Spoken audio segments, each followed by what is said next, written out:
ఈ రోజున యేసు క్రీస్తు దగ్గరికి ఎందుకు రావాలో తెలుసా? ఇది నీ జీవితపు మార్పు. ఏ రోజునైతే నువ్వు ఎందుకు చచ్చిపోతావు పాపంలో?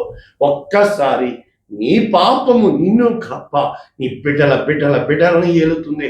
ఎప్పుడైతే నీవు నీ పాపమును గుర్తించగలుగుతావో, నీ పాపము కొరకే చనిపోయిన నా యేసయ్య నీకు యజమానుడిగా ఉంటాడు, నీకు రక్షకుడిగా ఉంటాడు.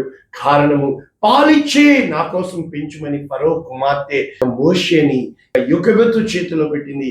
అయితే యోకెబెతు 3 బిడ్డల్ని దేవుని కోసం పెంచింది, మిర్యాము, అహరోను, మోషే.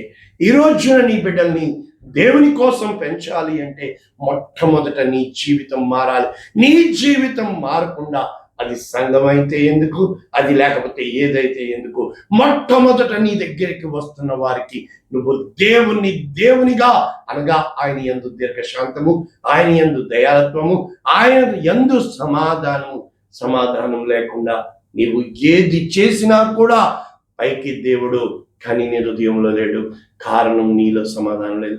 ఏ రోజునైతే నీ హృదయంలో సమాధానం ఉంటుందో అప్పుడు దేవుడు తన కార్యము చేస్తాడు. కనుక కీడు చేత కీడుని జయింపక మేలు చేత కీడుని జయించినప్పుడు, ఈరోజు ప్రభువు నా పక్షమునుండగా నాకు విరోధి ఎవడు అని నీవు నేను చెప్పగలవారముగా దేవుడు నీ చెయ్యి నా చెయ్యి పట్టుకోవడానికి సిద్ధముగా ఉన్నాడు.